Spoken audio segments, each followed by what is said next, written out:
Hey, true crime listeners. Did you ever listen to a true crime podcast and felt like you're left with questions like, why did she do it? Or how could this have happened to her? Then you'll definitely want to check out our podcast, Women in Crime.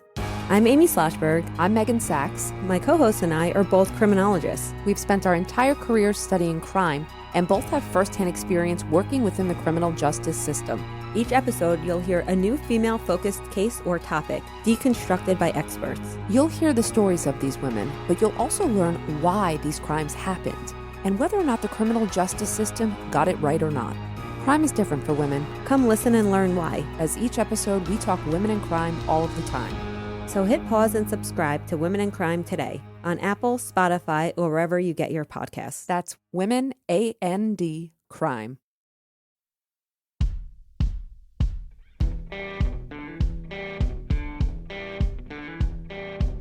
I'm Brett. And I'm Alice. And we are the prosecutors.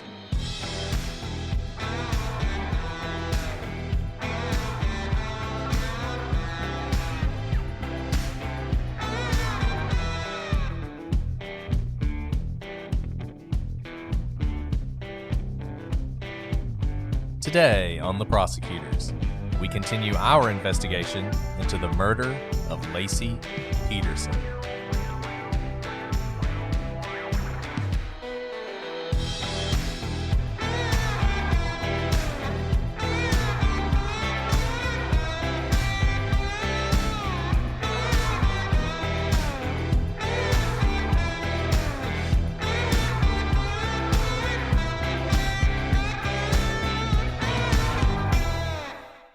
Hello, everybody, and welcome to this episode of The Prosecutors. I'm Brett, and I'm joined, as always, with my inspiring co-host, Alice. Thanks, Brett. Man, I had just been complaining to you, so you made me change my mood. Well, you inspire me to complain, so it works out. That's not good.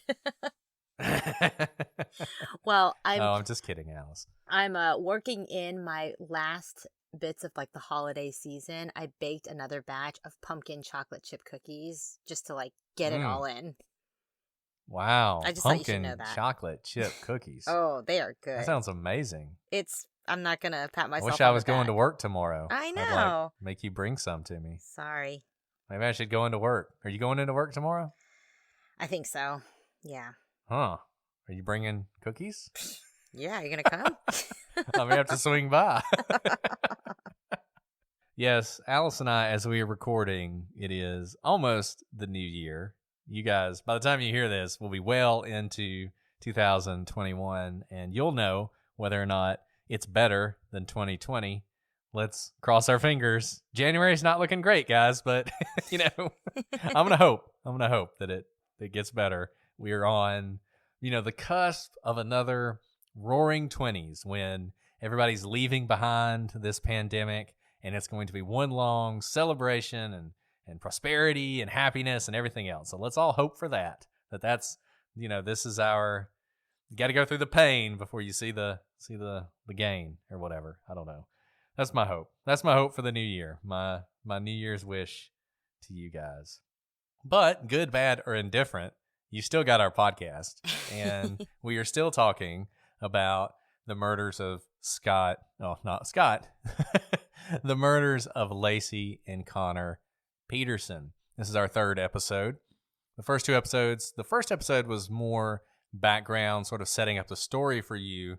And last episode, we really got into the timeline, particularly as to the day that Laci disappeared. At this point, Scott has left the marina.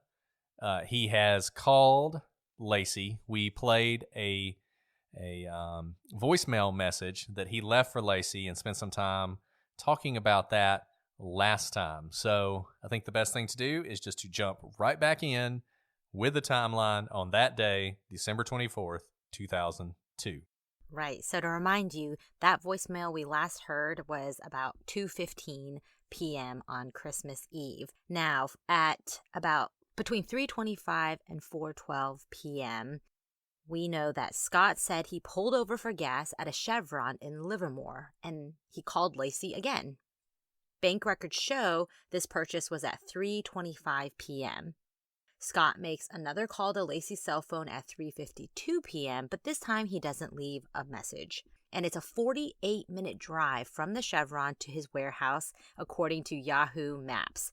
And if you guys want to check that out for yourselves, you can plug these into Yahoo or Google Maps. The Chevron is located at 2186 Las Positas Court in Livermore, California, and his warehouse is located at 1027 Emerald Street, Modesto. Now, that places Scott getting back to his warehouse at around 4:13 p.m. Now, this next segment, from about 4:13 to 4:23 p.m., we know that Scott arrives back at the warehouse around 4:15 p.m. He says that he unhooked the boat and estimated spending no more than 5 minutes in the office. And he thinks this is when he sees a fax regarding an incoming shipment. Scott tells the police that he remembers seeing the fax because he was disappointed that the shipment was arriving when it was. And Scott says he then headed home. The incoming fax was time-stamped 11:28 Pacific Standard Time. So the fax came sometime after Scott had left for the marina. I just want to reiterate, this is, yet again, Scott, he remembers everything about this fax, but this is like the third time he's forgotten to take the umbrellas out of the back of his car, or his truck. I mean, he's unhooked the boat. Presumably, in doing that, he's looked into the back of the truck and thought, there's those umbrellas that I've been carrying around this whole time that I brought with me specifically to leave them here at the warehouse. But, oh well, I guess I'll just take them back home. But he remembers exactly the facts and everything he thought about the facts. It's just, I don't know. I can't understand why he never takes the umbrellas out the back of his truck. I got nothing for you. Yeah, I don't know if anybody does. Okay, so now things get even more interesting. It's around 4:24 when he leaves his the warehouse, and he estimates that he gets back home between 4:30 and 4:45, which would be consistent with the amount of time it takes him to drive from the warehouse. He enters through a side gate, and he finds the dog, Mackenzie, with his leash on.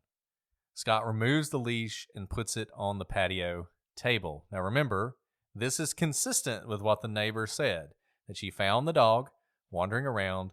She took it back inside the patio, closed the gate, and now Scott is finding the dog in that location. So one thing I have to know, Brett, I know you have a dog, but so Karen found Mackenzie first. So let's keep in mind that the neighbor said that she found Mackenzie with her leash on at 10:18 a.m. And this is about 6 hours later, almost 7 hours later, that Scott comes back and finds that the leash is still on Mackenzie outside. My initial thought is that the dog's been outside for about 7 hours. Probably, at least he's outside so he can go to the bathroom. But he probably doesn't have food or water out there. Maybe some water. But when I leave my dogs that I've had in the past out for that long, they start barking. They start making a ruckus, especially if they're not typically outdoor dogs. Yeah, I mean, I don't really know what was going on with Mackenzie that day. I guess, Mackenzie's often presented as an older dog. I don't know how old Mackenzie actually was, but maybe Mackenzie just sort of laid around all day on the patio waiting for somebody to come back. The interesting thing, once again, to me, is Scott shows up and there's the dog with its leash on. And I know there are some people, and people are going to write in and be like, well, I leave my leash on my dog sometimes. Okay, fine. But that's not that normal a thing to do. You don't normally just leave the leash on the dog as it wanders around outside. That's just not something you would typically do. So right, you would because think, it drags the leash through the mud. It gets it dirty. The dog gets tangled in it. If there's like a metal piece, if they swing their head, it can really hit them and hurt them. It's just an annoyance, right? That even the dog wants off.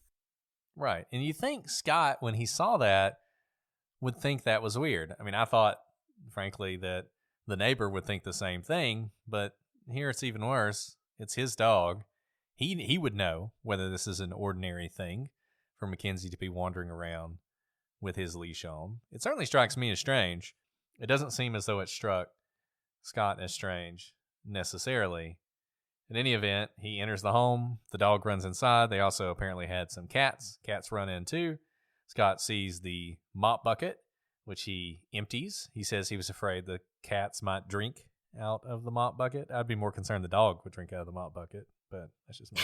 In any event, he pours the water out and puts the bucket and the mops on the front walkway near the door. He grabs the mail. Lacey's car is in the driveway, but Lacey's not home. He assumes that Sharon had picked up Lacey and that she was at her mom's preparing for Christmas Eve dinner. Hey, Brett, that's an interesting thing, right? I mean, Christmas Eve is a pretty big holiday, and you would think that Lacey would have called him to say, hey, by the way, don't wait for me. My mom's picking me up to go prepare for dinner. It just seems like a very big assumption that he wouldn't be surprised or be concerned that Lacey never said anything about going over, because likely they were going to drive over together.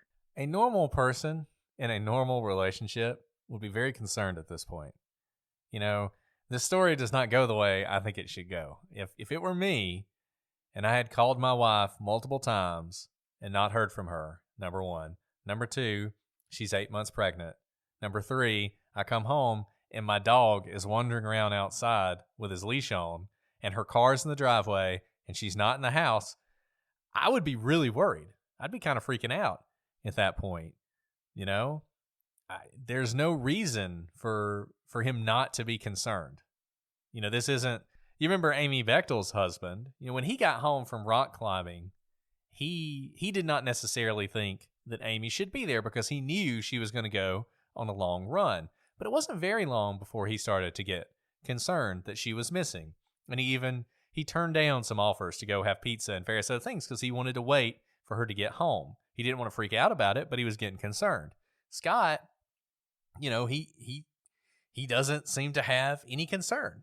Even at this point, he's gone inside. She's not there, even though her car's there. He assumes she's with her mom, but like you said, never called him back, never let him know what she was doing. And so he just goes about his business. His clothes are a little wet, presumably from being out in the bay. So he takes them off. He throws them in the washer. While he's doing that, he's, you know, removing some rags that had been in the washer. He's throwing in the soap and everything else. This is something he apparently often did. He'd wash his clothes when he got home because he worked with so many chemicals. This obviously had more to do with him being wet than anything else, or if you think he killed somebody, to take care of any evidence that might have been there. He goes in, he gets the pizza out from the last night, gets himself a glass of milk. Okay, so I gotta stop you there for a second. We know it's Christmas Eve dinner. I get maybe he hasn't eaten all day, but it is a little strange to me that he's going to eat pizza right before he's supposed to go over to Christmas dinner, Christmas Eve dinner. Thanksgiving, Christmas Eve, any big meal, I usually actually basically fast for the day so I can eat as much as possible. So this strikes me as strange. I get that he was out and he probably didn't eat lunch, but I still find it strange that he's eating cold pizza before a fancy meal. That's a good point. If you think he did it, then he knows he's not going to be eating dinner anytime soon. So he needs to get some pizza, I guess. I don't know. It's possible. Like you said, he just hadn't eaten anything and he was starving to death. And so he wanted a couple pieces of pizza before he got ready. But the pizza box is on the counter when the police show up later on. And this is the story he tells. So as far as he's concerned, he's eating pizza, big dinner or not. He takes a shower. He gets dressed. He goes back into the kitchen. He listens to some phone messages. He listens to the message that he left Lacey when he was leaving the marina. So I don't know what kind of voicemail system they have here, but if he's listening to a message at the home, I assume it's one of those like box recordings, right? He's not listening to a cell phone. It's like one of those you press play. And back in the day, I remember, I had one. You could tell if a message had not been played before. So I don't know if he had this feature, but if he's listening to the voicemail he left Lacey and he could tell that it hadn't been listened to, that is another thing that would make me start to worry. Yeah, the little red light would be flashing on it if you had messages that you hadn't he hadn't listened to yet. And apparently that's what's going on here, is he called their landline when he called Lacey. The first thing that seems to tip Scott off to the fact there might be a problem is he says he listens to a message by Lacey's stepfather asking for them to bring whipped cream over, which this, I guess, he thinks is weird because somebody had to pick Lacey up. So why is he calling their house? At this point, he calls Lacey's parents' home, and this is at about 5:17 p.m. He asks if Lacey is there and is told that she is not. At this point, Scott tells Sharon, who's Lacey's mom, that her car is still in the driveway and she's not home. And Sharon asks if Mackenzie was in the yard, and Scott, this triggers, I guess, for Scott, the fact that the leash was still on the dog when he found the dog. So at about 5:18 p.m., this is when the search for Lacey began. Over the next half hour, Scott exchanged 2 more calls with Lacey's mom and Ron. Scott began knocking on neighbors' doors, calling neighbors and friends, and he heads to the park with Mackenzie. Sharon told Scott they would begin calling hospitals so he could check the park while he checked the park. And Ron called 911 at 5:47 to report Lacey as missing. Scott gives his first interview with police that night, and there is video of this in the documentary. You can probably pull it up somewhere and watch it. And over the next few months, a number of things would happen that would become important in the case, and we'll discuss those later. But for the most part, that is the timeline of the day that Lacey disappeared. And it's going to be another 4 months before we get any kind of resolution to what happened to Lacey and Connor. But in April 13th, 2003, some people walking near the San Francisco Bay will find the bodies of both Lacey and Connor, and Scott will be arrested soon thereafter, charged with their murders, and eventually tried for those murders. That's pretty much the timeline, at least as we're going to discuss it up to this point. There are going to be other things we're going to talk about, as Alice said, but we're going to do that in this sort of, as we walk through the prosecution's evidence, and we talk about the things that the prosecution highlighted during their trial. Before we get into that, though, I do think it's worth talking about the sort of elephant in the room when it comes to this case, and that's the sensationalization of murder trials, and this one in particular. If you guys have seen the documentary on the Scott Peterson case, it's as much about the media and the role that the media plays in this case as it is about the facts and the murders and the trial itself. And it's really interesting in the damage, and damage may be too pejorative, but certainly how the media can affect a trial, prevent a fair trial, and maybe prevent justice. What do you think about that, Alice? Yeah, absolutely. I mean, this case reached all ends of the world, right? This was not just in Modesto, California. It was on news channels basically 24 hours a day from Christmas Eve on. And your jury pool are usually people who live within the community, and they watch TV. They have family members talk. I mean, this was the topic of conversation among friends at the water cooler for months. And so it's hard to have a jury pool that isn't infected when the media has such a far reach, and the media also has a narrative. From the beginning, they were tearing Scott apart well before there was an arrest warrant signed by a judge to arrest him. Now, typically when you have a jury pool that could be tainted, what you do is you move cities, and that's typically enough. You can just move down the road and you get out of the kind of hometown feel that may infect the jury. But here, hometown was the entire world. Everyone, I mean, this was truly on just about every news channel. it was impossible to get away from it. So you could have moved this case to another state. I don't think it would have mattered the amount of coverage that this case got. There was a narrative out there, and it was being pushed hard, and it was that Scott was a murderer. Yeah, you might be able to try it today and find people who've never heard of Scott Peterson, though even that would be difficult. But you certainly couldn't do it at the time. I mean, this was the birth of 24-hour media was really the OJ case. And it was really interesting to look into that and how that was just when 24-hour news coverage was coming into its own, and CNN and all these other stations that are just always on, and they needed content, and all of a sudden OJ happened. And I think a lot of those same people saw in this another opportunity to have something to fill the television that wasn't the Iraq War. I mean, that's basically the only thing that was going on at the time, was the beginning of the Iraq War, which obviously got a lot of coverage, but this was very different.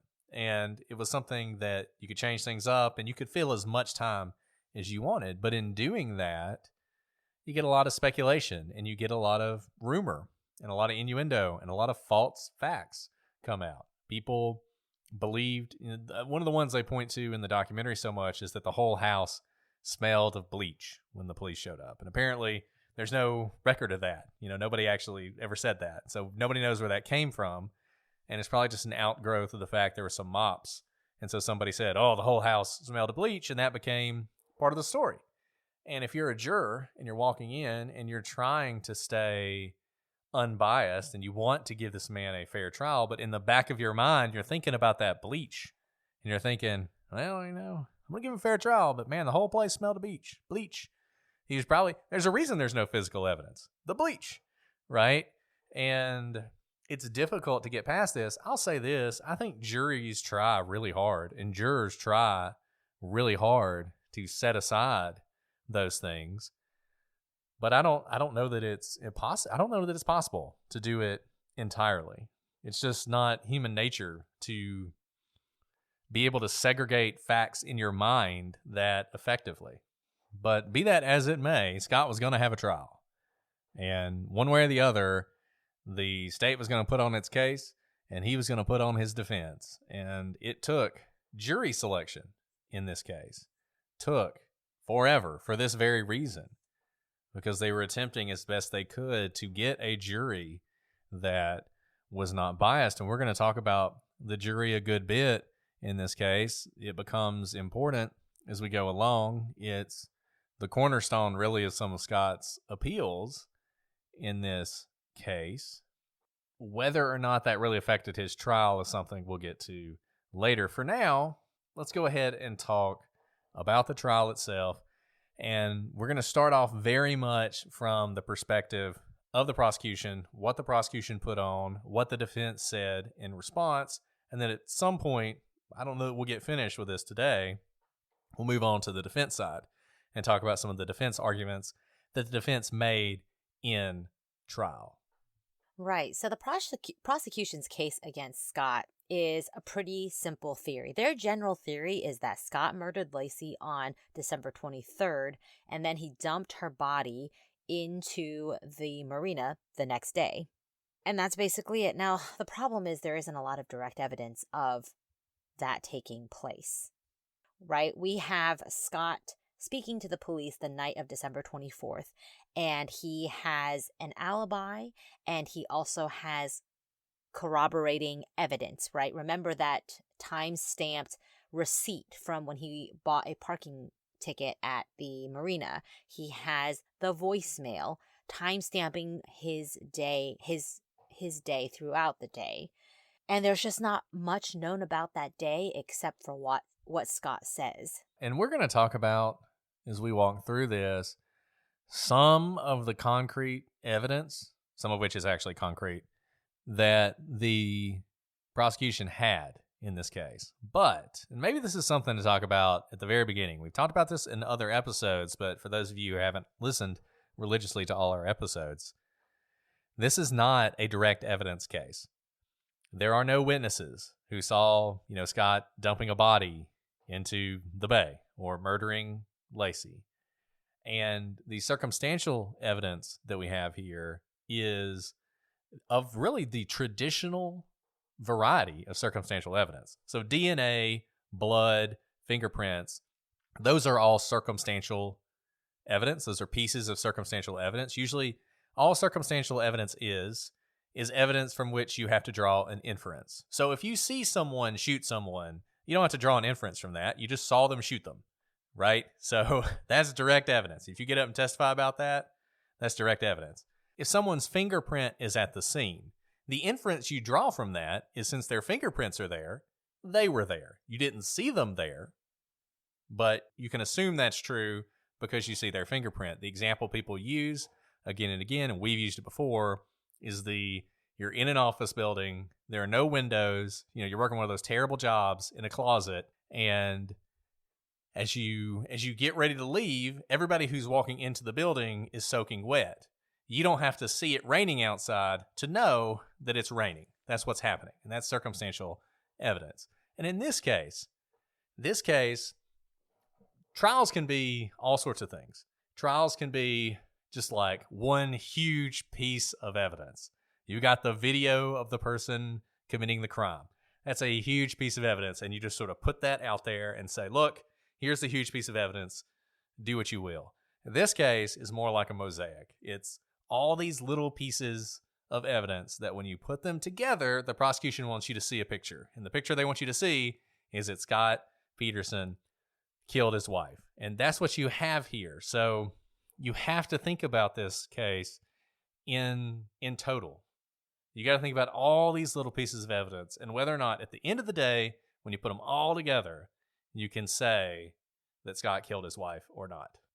Right. And, Brett, I think you've already said this, but again, a lot of people retort direct evidence is better than circumstantial evidence, and that's just not the case. And in most cases, we just don't have direct evidence. And now in this case, we have kind of a patchwork of circumstantial evidence, and we'll walk through it with you, and you can decide for yourself. If you were sitting in the jury seat, what would you think? Is there enough beyond a reasonable doubt? I just want to say one thing about that because I think it's such a good point to make about the whole direct versus circumstantial evidence thing.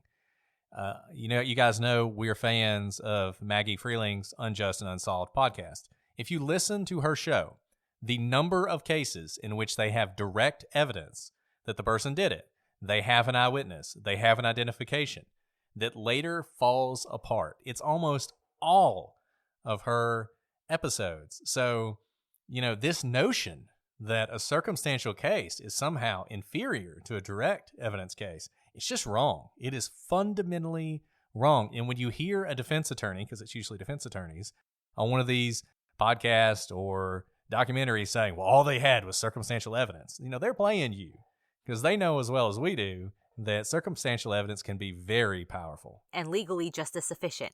Absolutely. And so we started off by talking about the sensationalization of murder trials by the media. Now, this is very interesting because there's another element to this case, and the prosecution harp on this, and that's Scott's aversion to the media. We've talked about how difficult it is to predict how someone is going to act in the most important or most stressful times in their lives. But ordinarily, when someone has a missing family member, they want to be in front of the cameras as much as possible. Take Fred Murray, for example. Fred Murray is Maura Murray's father. He is a very introverted guy, but he was in front of the camera for Maura because he was trying to draw attention to Maura's case, trying to plead for information to get the interest up for her case so that hopefully more resources would flow in or tips would come in that would lead to her discovery. And Scott doesn't do this. This is his wife and child. They go missing, and ordinarily people would expect that he be in front of the cameras, probably distraught, probably crying, begging, Lacey, come home, or if you have Lacey, let her go. This is my whole life. This is my child. This is my wife. But he doesn't do any of that. Instead, he avoids the media completely. When he walks out of his house, the media are camped in front of his house. He covers his face. He looks down, kind of like you see celebrities do when they're trying to avoid the paparazzi. So what people do is they draw inferences based on nothing. And all they have is him walking to and from his house. And the media starts putting their own narrative. Look how cool and calm and collected he seems.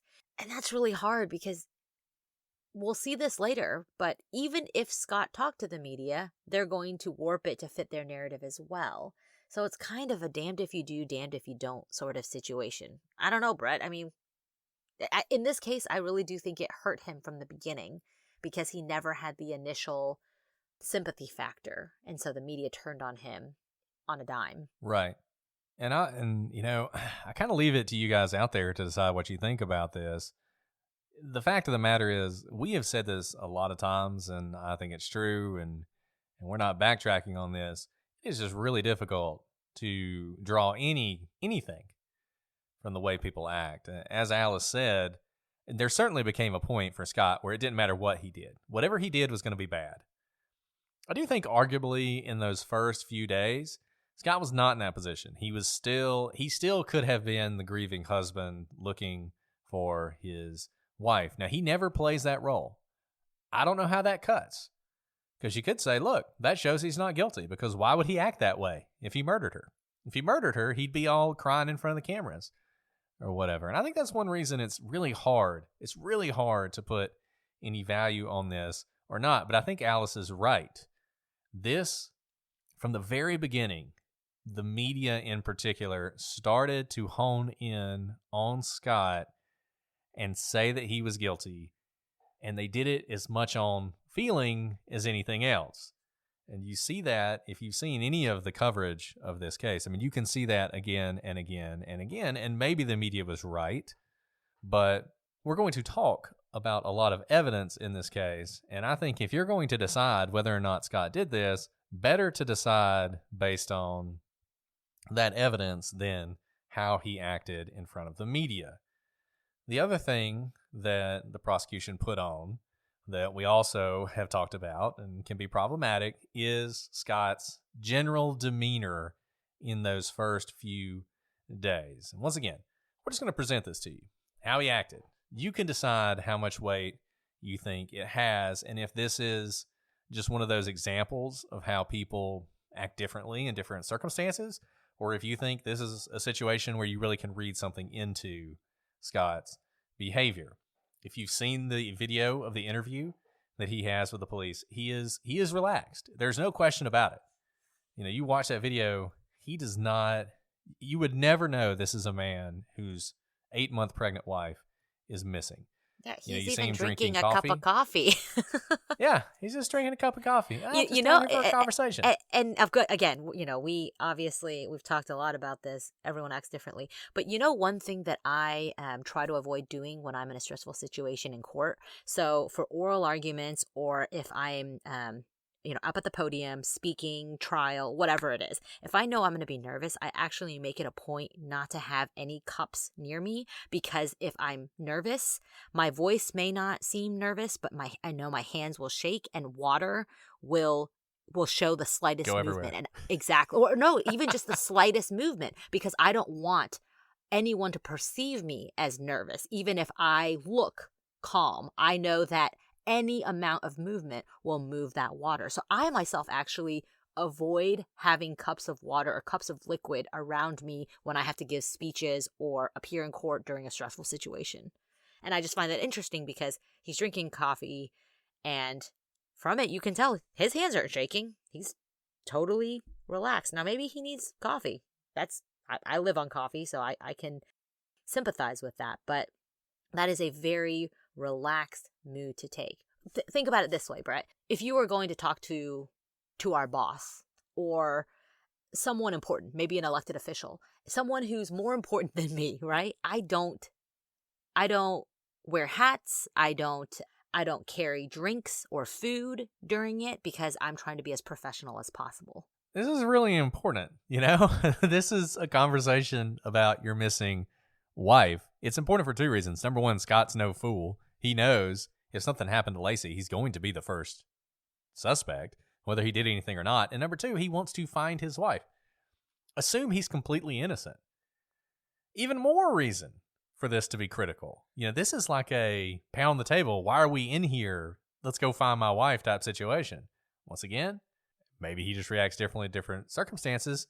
The coffee thing's interesting. When you're in court, they give you these little carafes of water and little cups, and you can pour the water from the carafe into the cup. And I never do that for the same reason Alice was talking about, because if I do it, you can see like my hand shaking when I when I have it, because court's nerve-wracking. And I've got to think this is nerve-wracking.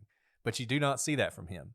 We'll see if we can pull the video and throw it up. So if you're on YouTube, you may be watching this right now, but you just don't see it from him. You know, he's drinking the coffee.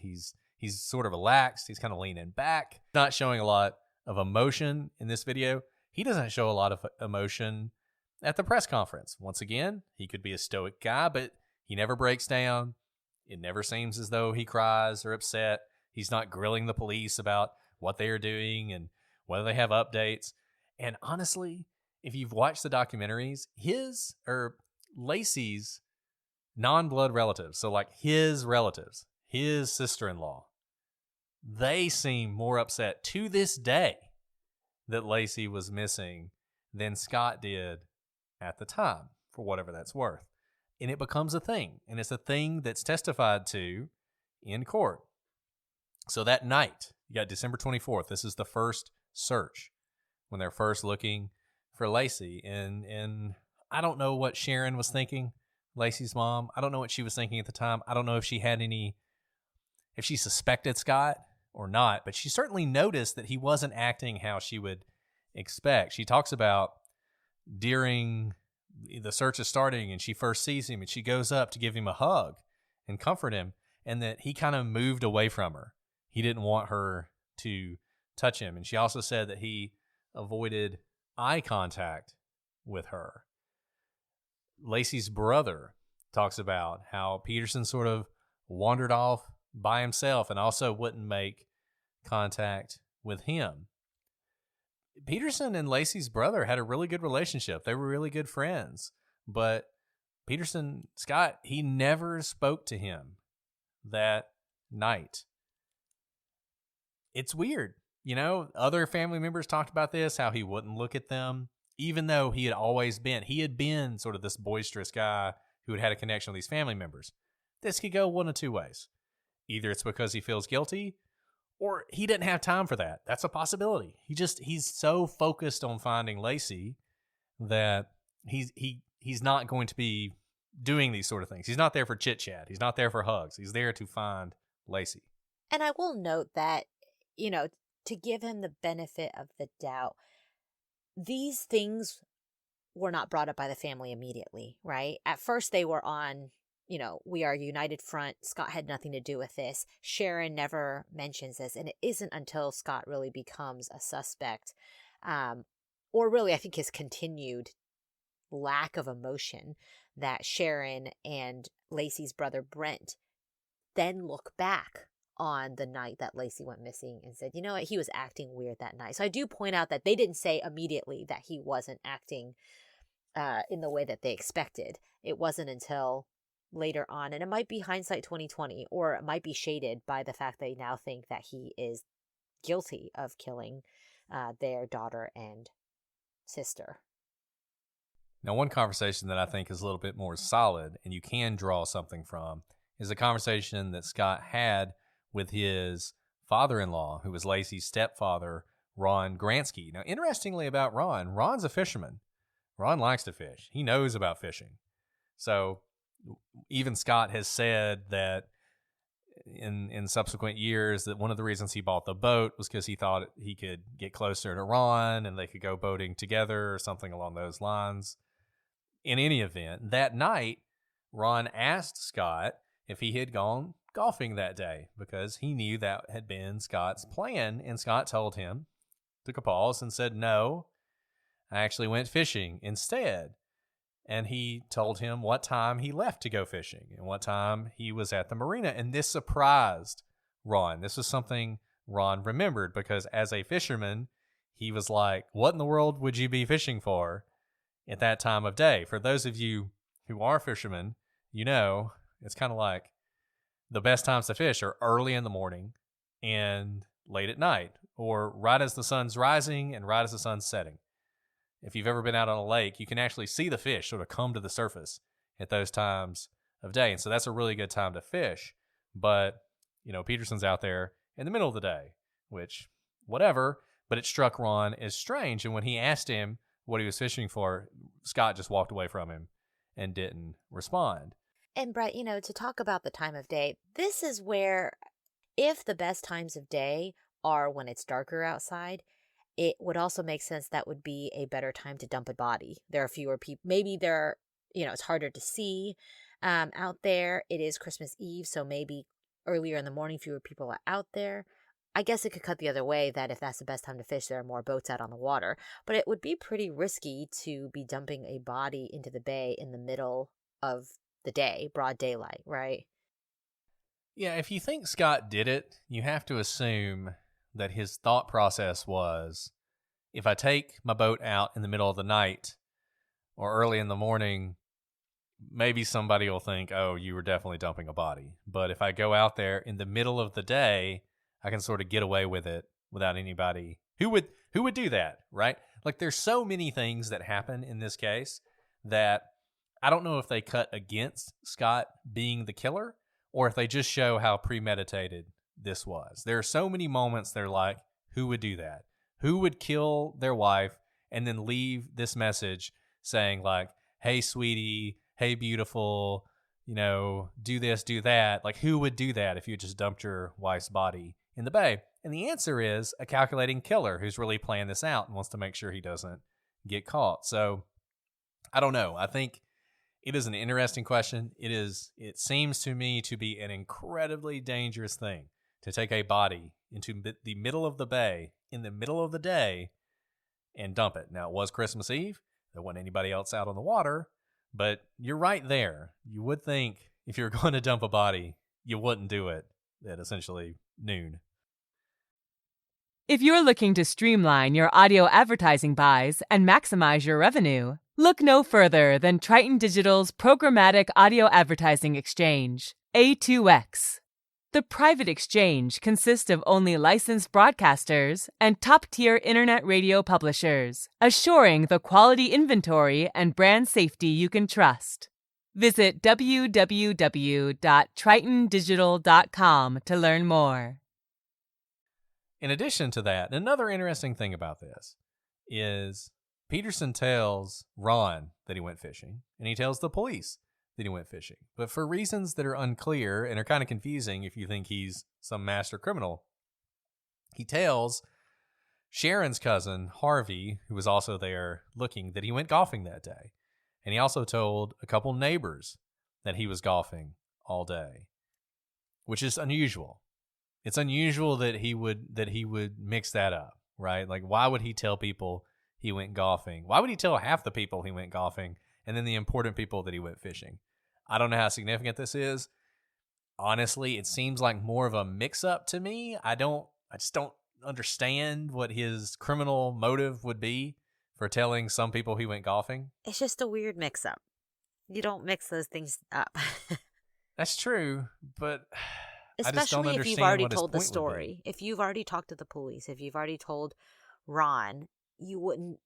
It's a story you've told a couple of times. Not like you have to remember what the story is.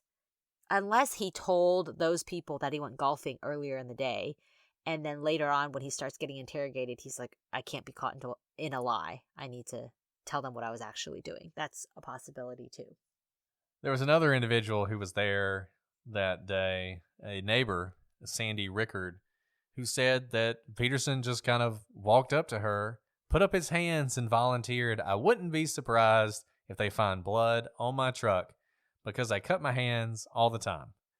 And then he said something about how, I'm an outdoorsman, and that's what happens when you're an outdoorsman. And Sandy remembered this because she found it completely perplexing that he would just walk up to her and volunteer this information. Right, like, why her? She's not one of the family members. She's not the police. No one said anything about blood. If anything, they would be worried about Lacey's blood, not his blood. Yeah, I wish I had, committed a crime or was a more regular liar so I could give you some sort of insight. This is when we need a criminal on the podcast. We need a criminal co-host who can come in and be like, yeah, you do that because you're nervous, and that's what happens, or something like that, right? But all to say, it's perplexing. Multiple things he does is perplexing, and that's certainly one of the most perplexing things. And you got to remember, I mean, if he killed her, and this is why this is so hard, because one of two things are going on with him. Either he murdered his wife, or his wife, who he loves, even though he's having an affair, he still loves her, and he still loves his son, his unborn son, is missing, and he's incredibly worried about her. And he's probably also a little concerned the police are going to think he did something to her. And you can sort of think that either one of those are sort of overloading his mind and causing him to do things that appear to be weird and unusual and strange. And maybe that's all there is to it, but it's hard to say which thing is motivating him and which thing is causing him to behave in this unusual manner. The next thing the prosecution brings up is the boat. The boat that Scott Peterson had recently bought and that he took out on December 24th. The boat was a 14-foot aluminum fishing boat. That's a Class A boat, one of the smallest boats you can buy. And the prior owner had never used it in salt water, only on calm, freshwater lakes. Scott had paid $1,400 for the boat, including the trailer, on December 9th. And although it's not impossible to take this kind of boat out into San Francisco Bay, it would be dangerous for someone who's not an expert because it is so small and can tip relatively easily, which is why the prior owner really only used it in calm lakes. Yeah, look, I think the boat's really interesting. And what you think about the boat and why he was doing that. So the defense is going to use the boat. They're going to attempt to use the boat to their advantage later on. They're going to say the boat is so small and San Francisco Bay is so choppy and so dangerous that he couldn't even dump a body out of the boat without sinking the boat. That's how unstable this boat is. And they do some tests, and we'll talk about those later. But here's the thing. It's a good point. This is a really small boat. It is a cheap, small boat. He's saying he's doing this so he can go fishing with his stepfather. I mean, his stepfather's not going to, or not his stepfather, with Lacey's stepfather. He's not going to want to go out with him on this boat. He's going to be like, just get in my boat. We don't need to take your little crappy boat out into the San Francisco Bay. And we know before Scott even bought this boat, he was searching online for all sorts of things about the San Francisco Bay. He was aware of the tides and the currents and everything else. So to me, it is weird that he would buy this boat if what he really wanted to do, and this is what he claimed. He claimed that what he enjoyed doing was saltwater fishing, and that's why he wasn't going to take it to freshwater. He wasn't going to take it to these freshwater lakes near Modesto. He wanted to go saltwater. Well, why did he buy this boat if he was going to do that? If this boat was actually a boat he was planning on using regularly in places like the San Francisco Bay, this is not the boat for him. He should not have bought this boat in the first place. And let's talk about what you are supposed to use that boat for, fishing. Scott was, by all accounts, a terrible fisherman. Scott said that he was taking the boat out to do some sturgeon fishing. Now, the prosecution called an expert fisherman to testify about that type of fishing, and the expert stated that Scott's rod was not rigged for sturgeon fishing. It was rigged for freshwater bass. And the line weight was wrong, the rod was wrong. In fact, one of Scott's rods didn't even have a handle on it, and therefore it wasn't functional, and another rod had no line on it. Really quick, Brett, what an interesting thing, because I know we throw the word expert out there, but truly, you can call an expert for anything. I've never had a fisherman expert before. All you really have to do is show that they have an expertise in whatever they are testifying about. And there probably is a fight about whether that person is in fact an expert and should be allowed to testify. But you can see how it's really helpful to have an expert who knows what they're talking about here, because I can't look at a fishing pole. I could probably notice that there's no line in it, but I wouldn't know how it was rigged for purposes of, saltwater fishing or freshwater fishing. And this is all very helpful because he gets it all wrong, is what we hear from the expert. And this expert's great, by the way. This is actually, if you're going to read some of the testimony, his testimony is way more interesting than most of the testimony in this case, because it actually was kind of interesting to hear from this expert fisherman talk about all this stuff. Right. And, he goes further. The expert reviewed Scott's tackle box, and he testified that it was filled with equipment to fish for freshwater bass. Moreover, the anchor would not work in the bay. It was just too small, and it wouldn't be able to dig into the ground, and there was no long rope in the boat for the anchor. So if your anchor can't dig into the ground and it can't even reach the ground, there's really no use for that anchor, right? And you remember Scott said that he was trolling that day. So, he's like, well, I was just sort of threw the line out back and kind of motored around the bay. And essentially he would have to do that because he didn't have a functioning anchor. And finally, the prosecution raised this. There's the question of why Scott would go all the way out to the San Francisco Bay. The prosecution put on evidence of at least a dozen places much closer to his home in Modesto where he could have fished. That would be more suitable for his boat and purposes than the San Francisco Bay. By the way, I think that's a really effective strategy for the prosecution to do this, to show you have a boat that's fit for a certain type of water. Here are 12 different places that you can go instead of the San Francisco Bay. Why did you go out of your way to go where your boat is not fit for and you didn't have the equipment for? As a juror, I think I would be very interested in this piece of information. This information cuts the other way too, right? The freshwater around Modesto was likely more secluded and perhaps a better place to dump a body. San Francisco Bay was the closest saltwater fishery to Scott, though if Scott preferred saltwater fishing, one wonders why he had freshwater tackle. One of the reasons I like this case, and although I do not recommend spending the rest of your life attempting to read the transcripts, it is worth looking at some of this because you have a really good defense attorney and you really see the ebb and flow of a good trial because the prosecution, they call this expert witness, this fisherman, he gets on the stand, he tells all this great stuff. They talk about the fact that there are all these other lakes nearby, and then the defense attorney gets up and basically says, well, yeah, but aren't they more secluded than the San Francisco Bay? Wouldn't it be better? Wouldn't it be less likely for people to see you if you went out to the freshwater lakes as opposed to going out to San Francisco Bay? And it's a good point, right? It's like, yeah, that's a good point. That would be better. You have to wonder, though, and if you're the prosecution, I don't know if they ever made this point, but it's a point to make. If you were going to dump a body, dumping it in the San Francisco Bay has number one, it's bigger. Number two, it's possible that the body will just be washed out to sea. There are more animals in the bay that might eat the body. So there are reasons to prefer the bay, but it was a good job by the defense pointing out this other possibility. Right. And what you said is so apt for the situation. You said the ebb and flow of trial. You're right. It is so much more fun to have opposing counsel who are good counsel because you do want that ebb and flow.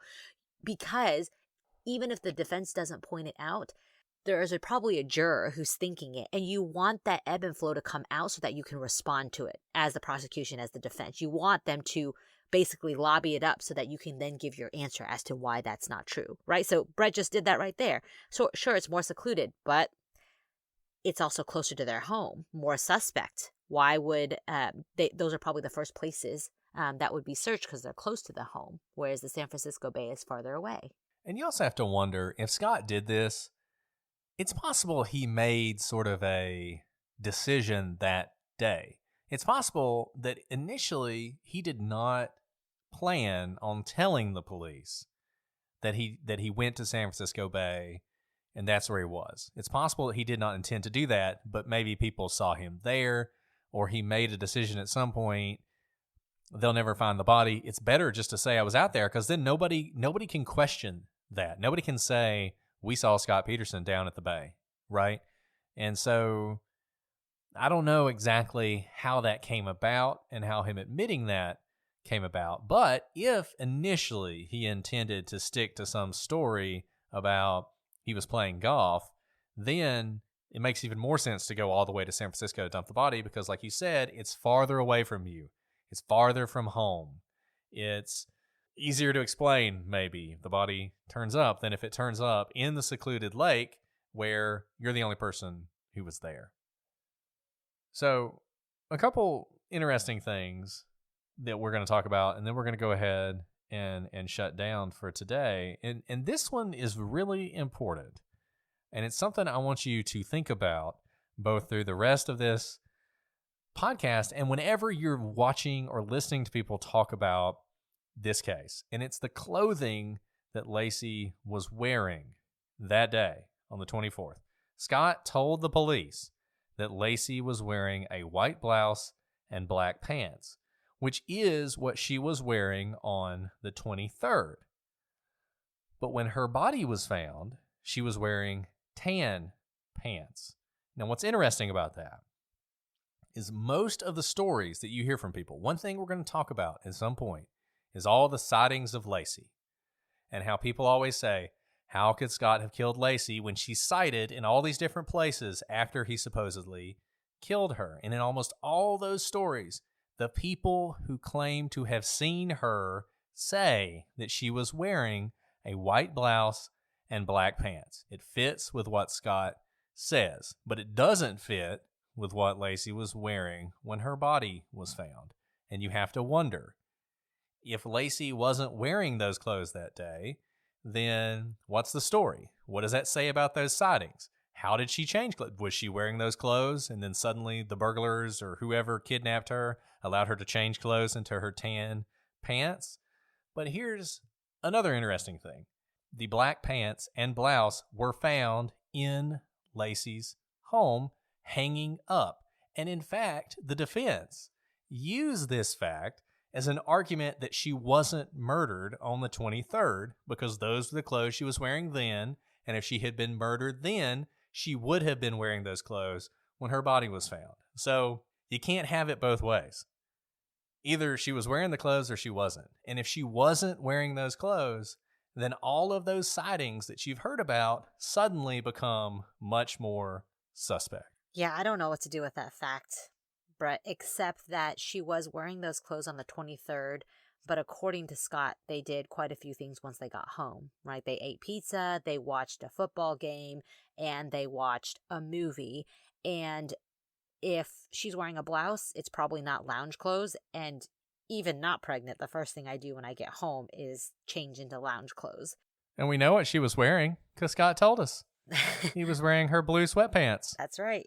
Or his blue sweatpants. So there you go. So I don't know what that says, except that, yes, she was wearing those clothes on the 23rd, and she probably took it off as soon as she got home, as many people do, right? Not just pregnant people. When they get home, they change out of their work clothes for the day and get into something more comfortable. I'm sitting in more comfortable clothes right now after wearing more formal clothes to work today. Right. And I don't know, and we don't know, and we'll never know when she was killed, if she was killed on the 23rd or 24th. And we don't know why she was wearing tan pants, whether she had put them on the morning of the 24th or she had put them on after taking these clothes off and hanging them up on the 23rd. But one thing I think we can say for sure is she wasn't wearing those clothes when she disappeared. She wasn't wearing those clothes when whatever happened to her, and so she probably wasn't wearing them walking the dog that morning. The last thing that's kind of interesting, I don't know how much it means, but in the closet, in the spare bedroom, the door was open, and there were some duffel bags that appeared to have been pulled off the shelf, and one was lying upside down on the floor. Now look, you come over to my house, you're going to see stuff all over the place. And if I got killed, maybe you would draw all sort of conclusions from that. But one thing that this makes you wonder, it's possible, if you're trying to figure out what happened here and what led to this murder, if Scott did it, and let's say it wasn't planned, it could have been one of those things that was spontaneous. It could have been one of those things where maybe that morning, we know that Laci assumed that Laci was on the computer looking at sunflower umbrellas. And maybe the person who logged into Scott's email right after that search wasn't Scott. Maybe it was Laci. And imagine that she sees something in that email. This kind of reminds you of the Michael Peterson case, the other Peterson, right? One of the theories is that Kathleen Peterson logs into his email, sees the emails between him and people he's having an affair with, and snaps, and that leads to the murder. The same thing could have happened here. And you could imagine a circumstance in which Lacey starts pulling down these duffel bags. She's saying, I'm going to leave you. She's going to pack her clothes and leave, and Scott snaps. And maybe he does something. And all of a sudden, now Lacey's dead, and he's got to deal with it. That is something you could imagine happening. Also possible that the spare bedroom door was just open and the duffel bags were on the floor. And this doesn't mean anything. But it was something when I was reading through the transcript and reading through the police officers describing the home and how they found it, it was something that I thought was interesting. Yeah, that's a really good theory, Brett, as to what may have happened if she was alive the morning of the 24th. This is the last thing we'll cover before shutting down for the day, and we'll have you back next week for more of the story. But we'll leave you with Scott's alibi as presented at trial. See, during an interview with the police, Scott says that he abandoned his initial plans for the day to play golf because it was too cold. Instead, Scott says he decided to go fishing. We've already discussed this. This is just absurd. We've said that the cold doesn't stop people from playing golf who like to play golf, right? People who play golf are just really committed to the sport. They will play no matter what. And they're crazy people. I mean, I love you golfers, but you're crazy. You're insane.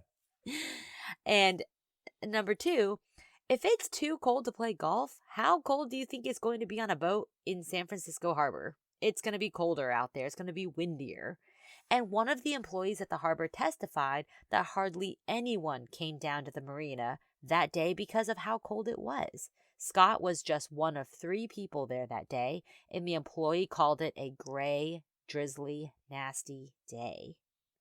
And I think this is significant, the fact there were only 3 people there, because some people are going to say, well, it was Christmas Eve. How many people would be out on Christmas Eve? I mean, I just got to tell you, that's prime time for a lot of people to go out because they're off work and they can get away. Go down to the golf course on any holiday and it's packed, right? So the reason there are only 3 people out on the water that day is because it's a terrible day to go out on the water. Only people who love fishing and are insane or have a body to dump, you would think, would go out on the water that day, particularly, and I know we're harping on this and we've already hammered this a little bit, but it's worth hammering. Scott has said he didn't go play golf because it was too cold. So it's not like he's some manly man who the cold doesn't matter to him and he's going to go fish because that's what you do. He's hardy and he's going to go fishing. No, it was too cold to play golf. And he wants you to believe that it wasn't too cold for him to be one of 3 people to use that marina that day to go out on the water. Right. Well, moreover, Scott leaves all day, 1.5 hours away from home when his wife is 8 months pregnant with their first child. This is completely inconsistent with anything I can imagine anyone doing. I mean, it really is. Go ahead, Brett. You can talk to that. You've been in this situation before with an 8-month pregnant wife, and with your first child. The jitters that come with that of not knowing when she's going to go into labor or just wanting to be protective, wanting to be close by in case she needs help with the mopping bucket. Right. And look, Lacey was having a tough pregnancy. It wasn't, terrible. She wasn't in the hospital or anything, but she was having issues where she was having difficulty walking. She was having some problems with dizziness and just issues that somebody who they're having their first baby, they're 8 months along.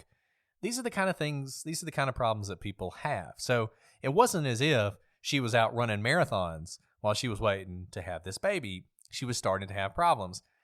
Scott even says at some point, there's this question about they went to Disney World, I guess, or Disneyland, I should say. And she was in a situation where she actually had to be pushed around in a wheelchair because she could not walk that much. It was just too much for her. She couldn't do it. And Scott, in Scott's defense, when this comes out in trial, tries to say, oh, well, that was just Scott being nice because Scott recognized how difficult a time she was having. And so he did that as a courtesy to her so he could take care of her. Well, he's taking care of her at Disneyland and then he's leaving her 2 months later for an entire day to go an hour and a half away to go fishing. while she's 8.5 months pregnant or 8 months pregnant. It's just one of these things does not compute. Either Scott's this considerate husband who was really worried about her and the problem she was having, or he's not. And like we said last time, maybe he's just a jerk. But him being a jerk, it has to do so much work in this case. And it makes you wonder if maybe in reality, the reason he was fine driving an hour and a half away is because there wasn't anybody waiting at home, and there wasn't anybody that he was worried about. He was only worried about covering up the thing that he had done. So that brings us to Amber Fry. And Amber Fry probably deserves an entire episode, but she certainly deserves more time than we could dedicate to her today. So we're going to go ahead and stop for now. We will be back with you next week, and we'll talk more about this case, and we'll talk about Amber Fry, and we'll talk about the things that Scott was doing while his wife is missing. And we'll talk about some of the other stuff in this case, including some of the more concrete pieces of evidence that may point to Scott's guilt. And then we'll give you an overview of what the defense said when it was their turn, when they had an opportunity to put on a case, and talk about whether or not the evidence that they presented is compelling as well. Well, Alice, it's been a pleasure, as always, to talk with you about this case. Do you have anything else you want to add before we call it a day? No, I hope you guys are enjoying this ride and, putting yourself in the seat of the juror. And obviously, this is what happens in trial, too. The prosecution gets to go first. There's cross-examination, but the prosecution is really the one to put the story out there first. So if you're swayed so far by the prosecution, that's normal. But don't forget, there's another side of the story. So make sure to come back for that. Yeah, you can't make any decisions yet because the defense still has its time. If you guys have thoughts or comments you want to make, feel free to email us at prosecutorspod@gmail.com. We're at prosecutorspod and all your various social media networks. We're on Patreon. We're on YouTube, so check us out there as well. I do want to give a shout out. A lot of you guys have been noticing the fantastic art we have for each one of our episodes. That is all courtesy of Hannah Hill, who has been doing art for us and is really just amazing. If you guys have not checked out all of the different things she's done for us, we post a lot of this stuff on Instagram, so you can check it out there. Her Instagram page is at Serious Moonlight. Look her up. She's got some great stuff, and we are so happy to have her doing art for these episodes. Well, I think that's all we have for today. We will be back next time with more on the Scott Peterson case. But until then, I'm Brett. And I'm Alice. And we are the prosecutors.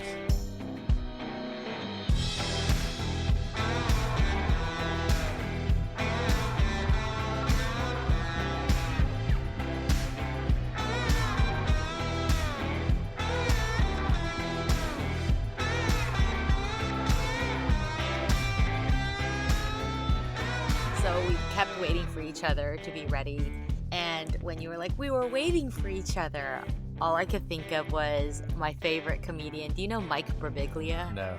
He has this show that is actually on Netflix, I think, called The New One, and he's talking about going to yoga and how deferential everyone is, and so like people really want to put their mats certain places, and he's like, we just all become deferential whales, like, no you go, no you go, no you go. And I felt like that's what we were doing, like, maybe Brett's busy, maybe Alice is busy, we'll just see when someone is ready to record.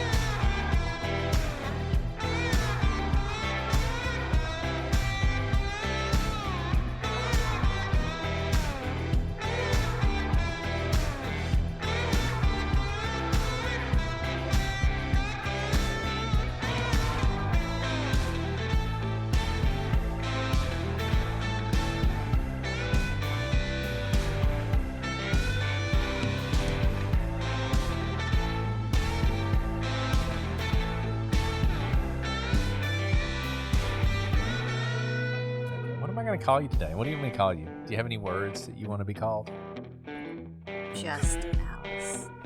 Fat Al. Big Al. That's what my brothers used to call me. Big Al. Big Al. Roll Tide. Nice.